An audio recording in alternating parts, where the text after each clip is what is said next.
Contratos consensu o consensuales. Estos contratos se perfeccionan por el simple acuerdo de las partes. El elemento consentimiento, visto desde un punto de vista subjetivo, es lo más importante en ellos y puede ser manifestado verbalmente, por escrito o de forma tácita. Son contratos consensuales. En primer punto, la compraventa. Esta puede ser definida como aquel contrato de buena fe por medio del cual una persona llamada vendedor se obliga a transferir a otra llamada comprador la posesión libre, completa y duradera de una cosa determinada, mediante el pago de una cantidad cierta y en dinero. Este deberá de ser en dinero, justo, fijo y verdadero. En dinero, ya que de no ser así, por ejemplo, si fuera un bien o servicio, estaríamos en otra figura contractual. Además, el precio deberá ser verdadero, en relación con el valor real del objeto. Por ser compraventa un contrato sinilagmático, va a existir deberes para ambas partes. Por lo que se refiere al comprador, en primer lugar, éste tendrá que pagar el precio convenido. Además, tenía la obligación de recibir el objeto comprado en el momento en el que se hubiese determinado. De no ser así, incurriría en el caso de mora creditoris. La obligación principal del vendedor consiste en la entrega de la cosa comprada, a efectos de lo que el comprador goce de su pleno disfrute. No se habla en ningún momento del hecho de transferir la propiedad de la cosa vendida, sino únicamente de la entrega de la cosa. Pero como consecuencia de esta, el comprador adquiere el goce completo de ella, siendo por tanto la compraventa una causa justa de adquisición. El comprador puede exigir el cumplimiento de esta protección ante un tercero o la indemnización en su caso, mediante el actio empti, la cual podrá ser utilizada cuantas veces el comprador sea molestado en la libre posesión del objeto. Podemos encontrar una serie de figuras o pactos especiales que son 1. Las arras. Consiste en una cantidad de dinero que uno de los contratantes entrega al otro para demostrar así el interés que tiene en la celebración del negocio.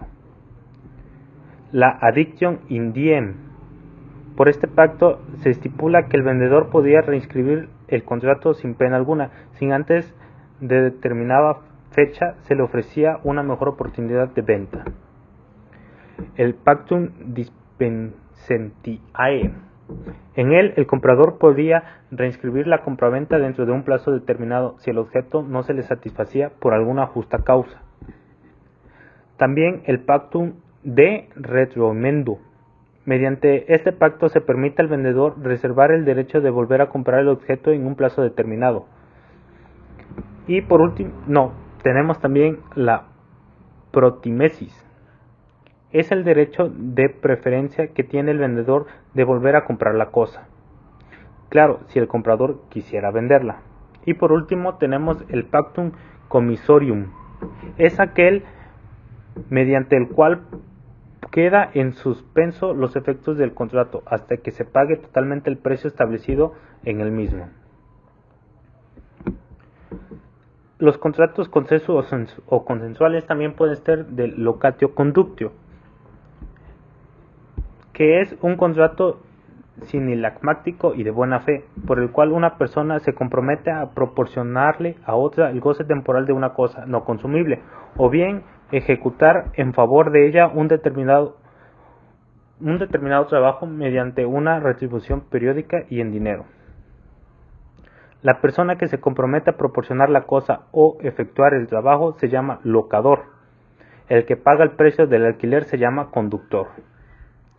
Este contrato consensual, cuyo objetivo material puede ser de muy diversa naturaleza, tiene 4 modalidades diferentes. La primera es locatio conductio rererum.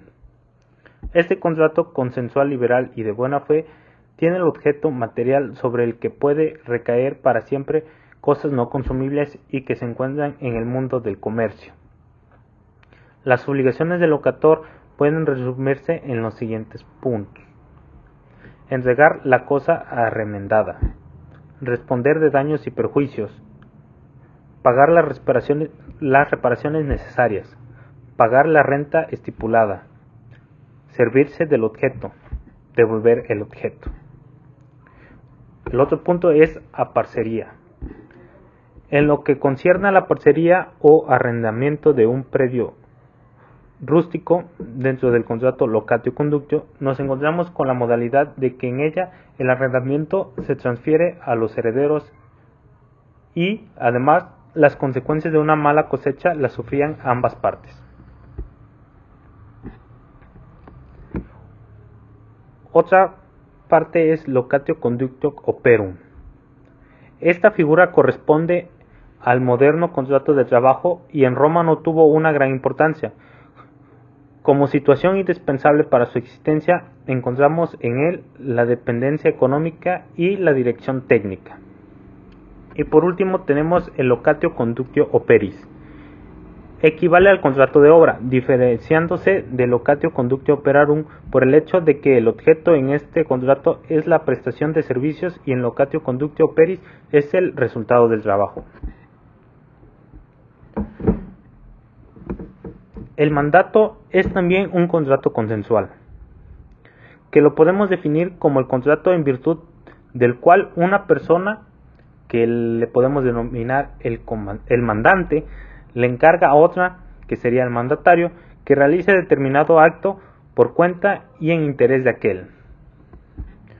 Además, para que el mandato llegara a existir, la gestión encomendada debía ser lícita y conforme con la moral y las buenas costumbres y hacerse en el interés del mandante.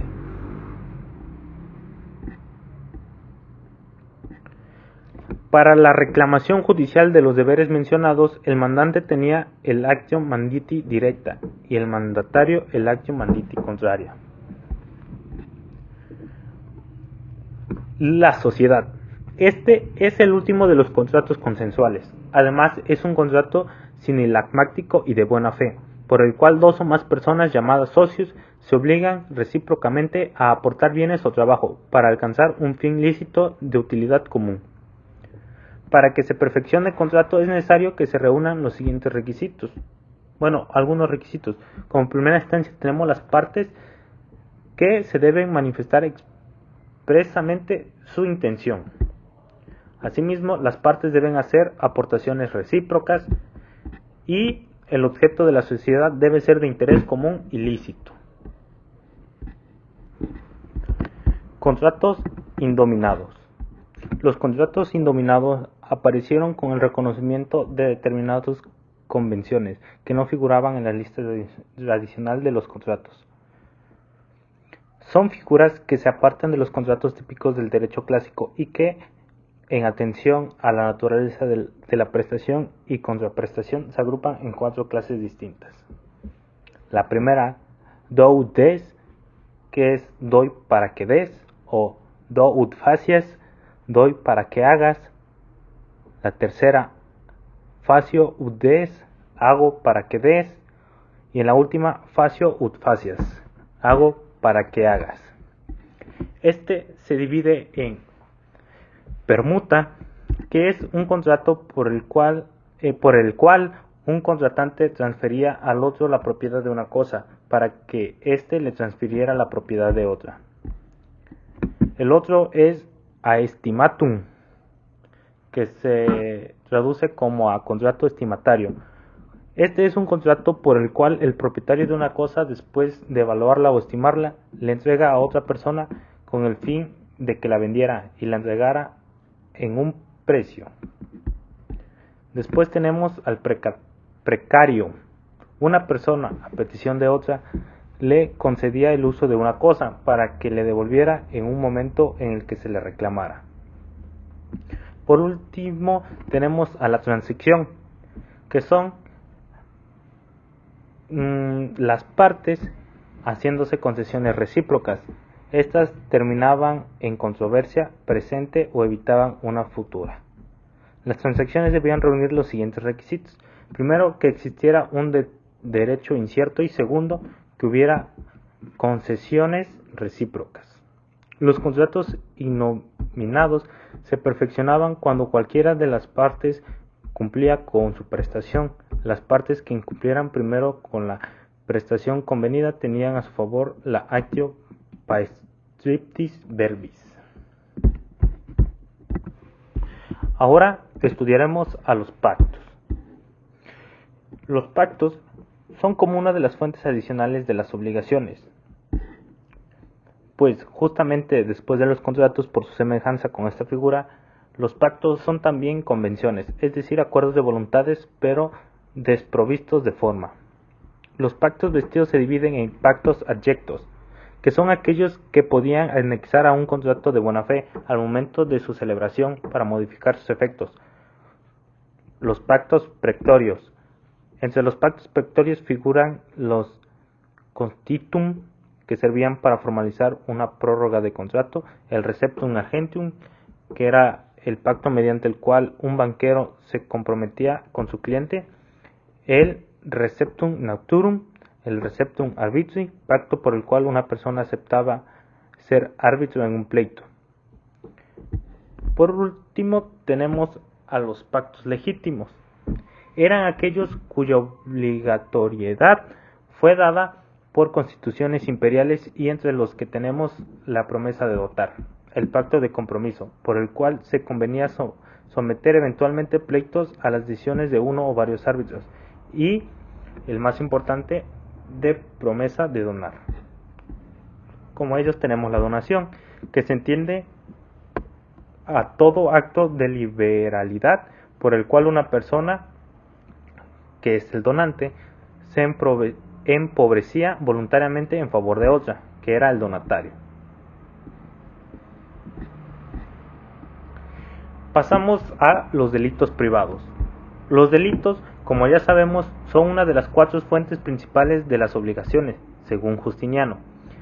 El derecho romano distinguió entre los delitos públicos, crimina, que afectaban el orden social, se perseguían de oficio y se castigaban con penas públicas, y los delitos privados, que eran perseguidos a iniciativa de la parte ofendida. Este se subdividía en 2, que eran delitos privados del derecho civil. Como ellos tenemos el robo, que estaba configurado por todo acto que implicara un aprovechamiento doloso de una cosa, con el fin de obtener una ventaja, robándose la cosa misma o su uso en su posesión. El robo daba lugar a 2 acciones, una penal, la actio furi, por la cual la víctima lograba la multa privada, y otra reimpersecutoria, para recuperar el objeto robado. Como otro delito privado del derecho civil tenemos el daño en propiedad ajena, que era el acto ilícito realizado por una persona, con o sin intención, ya que ocasionara un perjuicio a otra. Así, este delito castigaba la muerte, una de sus penas era que se castigaba la muerte dada a esclavos y animales ajenos, con una multa igual al mayor valor alcanzado por el esclavo o animal en el último año. Por último tenemos a las lesiones, o por la palabra iniuria, que la palabra iniuria se empleó en 2 sentidos, uno amplio para designar todo acto contrario al derecho y otro restringido, que aludía a todo acto que implicara una lesión física o moral a la persona humana. En este delito era el pretor quien comenzaba a fingir la indemnización para cada caso concreto. Así pasamos a delitos privados del derecho honorario. Al lado de las figuras consagradas por el derecho civil existieron aquellas creadas por el derecho honorario. Entre ellas encontramos a la primera, que es la rapiña, que se entendía por rapiña un robo cometido con violencia. Inicialmente este delito se castigaba igual que el robo. Sin embargo, el pretor Lúculo creó una acción especial, por la cual la víctima podía reclamar una multa privada del cuádruplo del valor del objeto. La intimidación. La intimidación ya fue estudiada como vicio de consentimiento. Aquí agregaremos que la acción que se tenía para pedir la correspondencia indemnizada. Dolo. También era una acción penal, por el simple importe del daño. Fraude a acreedores. Este delito comprendía aquellos actos realizados intencionalmente por un deudor para caer en insolvencia. El acreedor perjudicado podía pedir revocación de tales actos a través del interdictum. Ahora tenemos los cuasicontratos. Entre las principales fuentes de las obligaciones tenemos también los cuasicontratos, ya que en el derecho romano consideró que aquellas obligaciones que no provenían propiamente de un contrato, pero que tampoco derivaban de un delito, podían provenir de una figura afín al contrato. Tenemos la gestión de negocios, el acto de administración de intereses ajenos realizados sin encargo de su titular constituían la gestión de negocios. En segundo lugar tenemos el enriquecimiento ilegítimo. El enriquecimiento ilegítimo se daba cuando una persona obtuviera una ganancia a costa de otra sin que mediara una causa jurídica, es decir, cuando dicha ganancia proviniera de una relación jurídica injustificada. Tenemos a la ley, que se le conocía como Lex Rodia de Iactu. Esta ley regulaba el comercio marítimo y disponía que la pérdida ocasionada por la hechazón de mercancía fuera soportada proporcionalmente por todos los interesados. Asimismo pasamos a los cuasidelitos. Los cuasidelitos son la última de las fuentes de las obligaciones, consideradas por Justiniano dentro de las 4 más importantes. Sin embargo, entre delito y cuasidelito no existe en el derecho romano.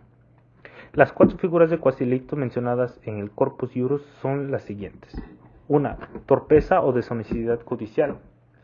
El juez que hacía suyo el proceso, es decir, que dolosa o negligentemente dictaba una sentencia injusta.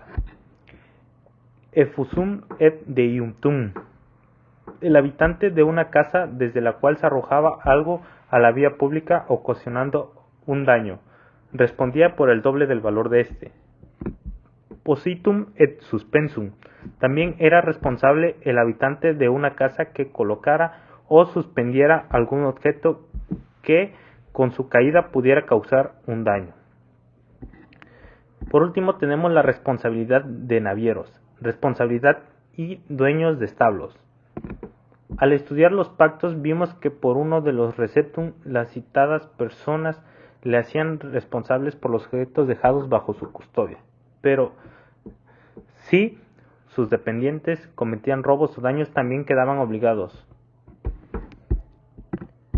Por último tenemos la declaración unilateral de la voluntad. Otra de las formas que dan origen a una obligación es la declaración unilateral de la voluntad, respecto de la cual algunos juristas opinan que la obligación, por tratarse de una relación jurídica, no puede darse si no existe un acuerdo de voluntades. Tenemos, como primera instancia, la oferta al público, que se encuentra regulada en el artículo 179 del Código Civil del Estado. Asimismo, tenemos la promesa de recompensa. Y por último, la estipulación a favor de un tercero. Gracias.